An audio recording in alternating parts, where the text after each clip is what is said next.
आपदामपहर्तारं दातारं सर्वसंपदां लोकाभिरामं श्रीरामं भूयो भूयो नमाम्यहम्।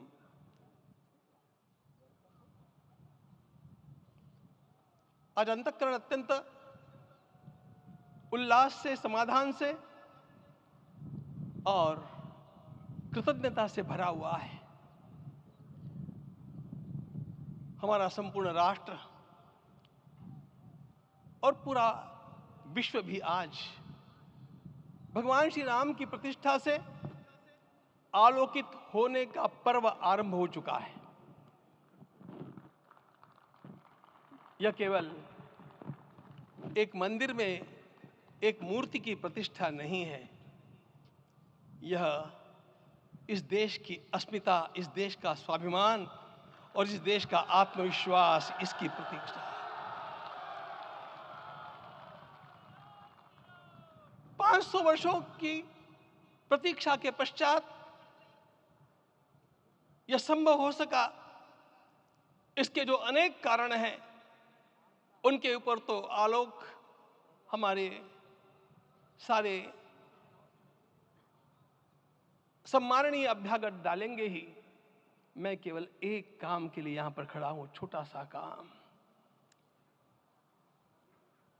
कारण तो अनेक होते हैं, लेकिन अनेक कारण मिलते मिलते आखिर वे एक विशिष्ट स्तर तक पहुंच जाते हैं और उस स्तर पर कोई महापुरुष हम लोगों को उपलब्ध होता है और उस विभूति के कारण युग परिवर्तित हो जाता है।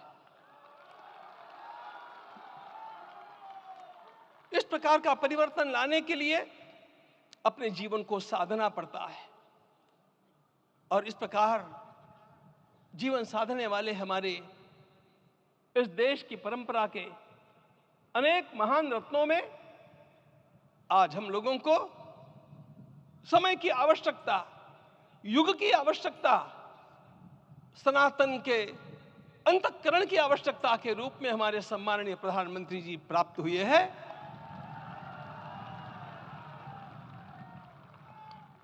यह केवल इस देश का नहीं, यह संपूर्ण विश्व का सौभाग्य है कि आज एक ऐसा राजदर्शी हम लोगों को प्राप्त हुआ।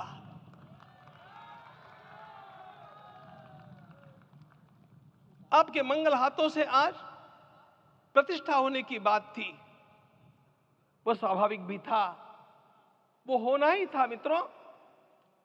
लेकिन मुझे इस बात का आश्चर्य हुआ जब मुझे लगभग 20 दिन पूर्व समाचार मिले कि माननीय प्रधानमंत्री जी को इस प्रतिष्ठा के लिए स्वयं अपने लिए क्या क्या अनुष्ठान करके सिद्ध करना चाहिए, स्वयं को उसकी नियमावली आप लिख करके भेजें।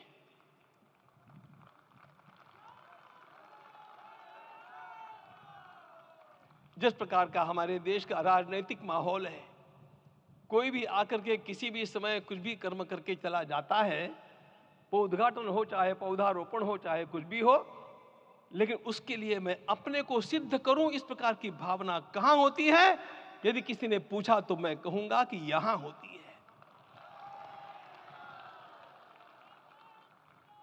भगवान श्री राम की प्रतिष्ठा करनी है। भारतीय जीवनादर्शों के सर्वोच्च आदर्श भगवान श्री राम है और इन समस्त जीवनादर्शों की प्रतिष्ठा करने के समान ही यहां की प्रतिष्ठा रही है। इसलिए एक महान विभूति को ऐसे लगा कि मैं अपने को भी साधूं। मैं कर्मणा मनसा वाचा, कर्म से, मन से और वाणी से अपने को उसके लिए शुद्ध बनाऊं, सिद्ध बनाऊं, और उसका मार्ग तप ही है। भगवद गीता ने कहा, यज्ञ दान तप कर्म न त्याज्यम कार्यमेव तत्। तप से ही विशेष परिशुद्धि होती है। आज मुझे आपको बतलाने समय अंतःकरण गदगद होने की अनुभूति हो रही है। मैंने तो कहा था, हम लोगों ने महापुरुषों से परामर्श करके लिखा था, आपको केवल 3 दिन का उपवास करना है। आपने 11 दिन का संपूर्ण उपोषण किया। हमने 11 दिन एक भुक्त रहने के लिए कहा था, उन्होंने अन्न का ही त्याग कर दिया। महाभारत में कहा गया है अनशन ये सबसे बड़ा तप है, अनशन। और उसको उनके जीवन में साकार होते हुए मैंने केवल देखा नहीं, मैं थोड़ा तार्किक हूं। आपकी परम पूजनीय माता जी से मिलकर के मैंने उसको रिकन्फर्म भी किया था कि आपका ये अभ्यास 40 वर्षों का है। ऐसा तपस्वी कोई राष्ट्रीय नेता प्राप्त होना यह सामान्य बात नहीं है। वे इन दिनों में हमने कहा था कि आपको विदेश प्रवास नहीं करना चाहिए, क्योंकि सांसर्गिक दोष भी आते हैं।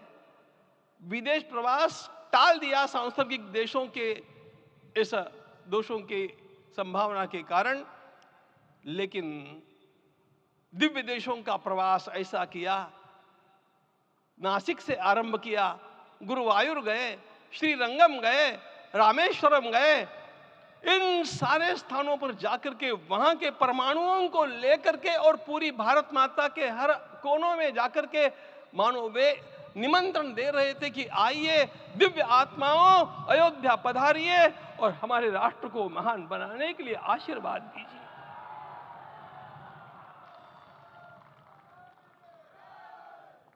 हमने केवल कहा था 3 दिनों तक आपको भूमि शयन करना चाहिए। 11 दिनों से आप भूमि शयन कर रहे हैं। इस कड़कड़ाती ठंड में इस प्रकार का शयन करना, मित्रों, ब्रह्मा जी ने सृष्टि को निर्माण किया। उस समय उन्होंने एक शब्द को सुना था। भारत की संस्कृति का सबसे मूल शब्द है तप, तप इति।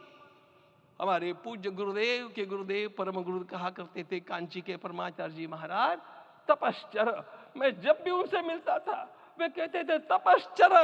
आज तप की कमी हो गई है और उस तप को हमने साकार आप में देखा। मुझे इस परंपरा को देखते हुए केवल एक राजा याद आता है जिसमें यह सब कुछ था, और उस राजा का नाम छत्रपति शिवाजी महाराज। छत्रपति शिवाजी महाराज। मित्रों, लोगों को पता नहीं है शायद, वे स्वयं जब मल्लिकार्जुन के दर्शन के लिए श्री शैलम के ऊपर गए, 3 दिन का उपवास किया, 3 दिन शिव मंदिर में रहे, और महाराज ने कहा कि मुझे राज्य नहीं करना है, मुझे संन्यास लेना है, मैं शिव जी की आराधना के लिए जन्मा हूं, मुझे संन्यास लेना है, मुझे वापस मत ले जाइए। इतिहास का वो बड़ा विलक्षण प्रसंग है। उस प्रसंग में उनके सारे ज्येष्ठ मंत्रियों ने उनको समझाया और लौटा करके लाया कि यह भी आपका कार्य भगवत सेवा ही है।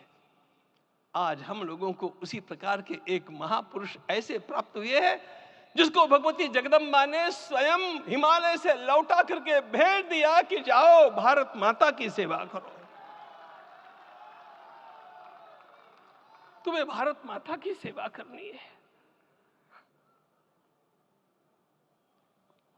मैं अपने को कभी श्रद्धा रखने के बारे में भावुक नहीं पाता हूं, लेकिन कुछ स्थान ऐसे होते हैं जहां पर आदर के साथ अपना मस्तक अपने आप झुक जाता है। ऐसा एक स्थान हम लोगों को उच्च पदस्थ इस राजर्षि ने जब दिखाया तो मुझे छत्रपति शिवाजी महाराज के गुरु समर्थ रामदास स्वामी महाराज की याद आ गई।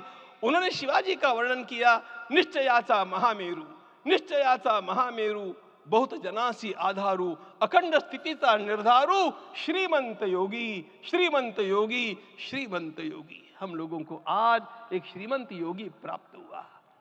आज मैं यहां पर केवल इसलिए खड़ा हूं कि इतने तपस्या के पश्चात इन सारे महात्माओं की अनुमति लेकर के और उनके आशीर्वाद लेकर के उनका यह तप पूर्ण करने के लिए, उसकी सांगता के लिए उनको चरणामृत दिया जा रहा है। आप सबकी सहमति हो तो आप सब लोग ओंकार का घोष करके मुझे सहमति दें।